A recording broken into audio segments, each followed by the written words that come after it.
Attack!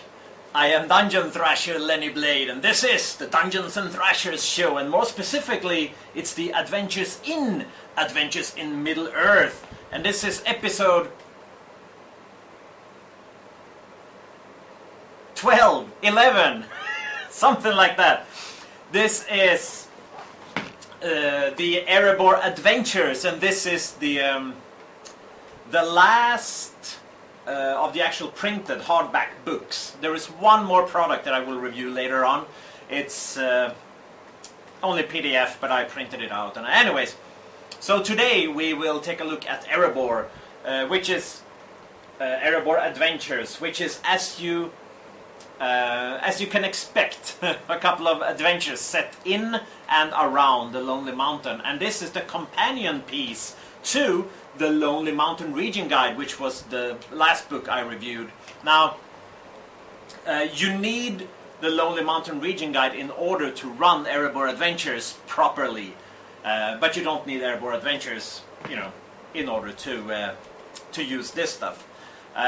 This is one of the best source books, but anyways, today we will be talking about this one, Erebor Adventures. And I'm not going to go into detail because I don't want to spoil anything, so this is going to be a pretty short video.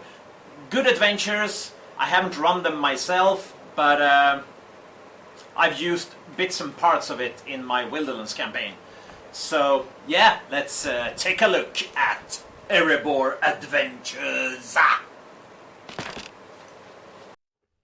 And we are back down at the table here again. So I'm going to do a little bit of a flip through, but I won't stay too long on each page, simply because this is an adventure and I don't want to spoil anything for you guys. So, but right off the bat, I just want to say that I love the fact that this is a higher level campaign, starting at level 6, 7. The first adventure starts at level 6 or 7, and the last one starts at 11 or higher, and you can actually finish at level 13 or 14 after you've played all these adventures. The adventures can be played separately, but I think most people will play them as a campaign. I know that I will run them as a campaign if I do decide to run these adventures.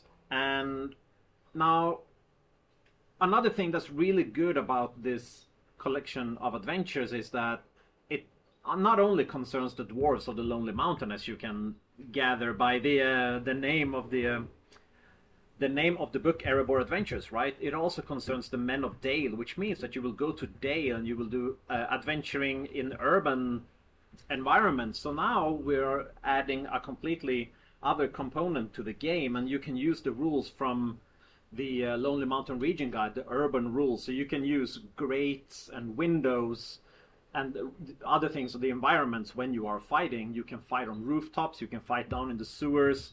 There's definitely a lot of opportunities for really cool action set pieces here. There are 6 adventures all in all in this book. After the adventures, there's a nice appendix. Actually, there are 3 of them in the back. The first one deals with the Nazgul and their dreadful spells, Morgul knives and other dark evil things. And the second appendix is dealing with the lore matter characters for easy reference. And finally, there's a third one, which is more of an index on where you can find information on places and things.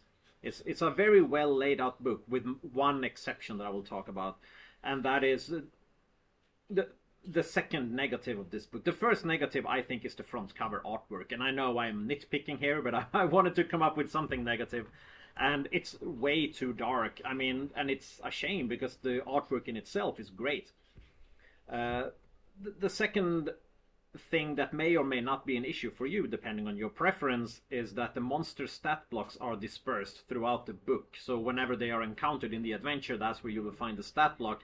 Whereas I personally prefer to have them in like an appendix or somewhere in the back altogether. So if I want to drop one of these monsters in my own homebrew campaign, I can just look in the back and find it easily.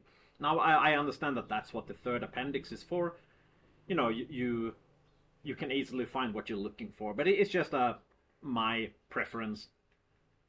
And so there are lots of things that you can use from this book and drop them in your own campaign, just like I did with my Wildlands campaign. So there are 8 special items. There are 10 the monster stat blocks. Some of these are variations of the other monsters from the Lore Master's Guide and other supplements.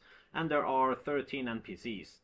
And also tons of maps and things like that. There's also a variation of the Eye of Mordor rules from the Rivendell region guide called the Dragon Watches, which basically substitute the Eye of Mordor for the dragon.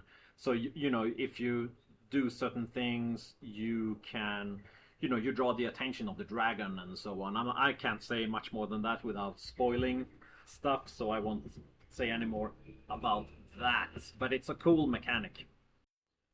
So basically, you know, plenty of combat, lots of cool audiences for use with the audience rules. Of course, there are journeys, exploration, role playing, and tons and tons of, you know, investigation, and just, you know, exploration, things like that. And from what I've gathered, like I said, I haven't run these adventures yet, but I've read through them and they look really, really cool. I would really like to run them at some point.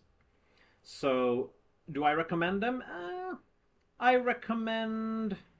If you can find it for retail, I recommend it. But unfortunately, the secondhand market has driven up the prices of all the Adventures on Middle-earth books to ridiculous you know, levels. So if you can find it for retail or slightly above retail, I would recommend it. But it's certainly not worth, you know, 200-300% inflation of the original retail price. But if you can find it for a good deal or slightly above retail, I would recommend it. So anyways, that's it for now. So see you next time.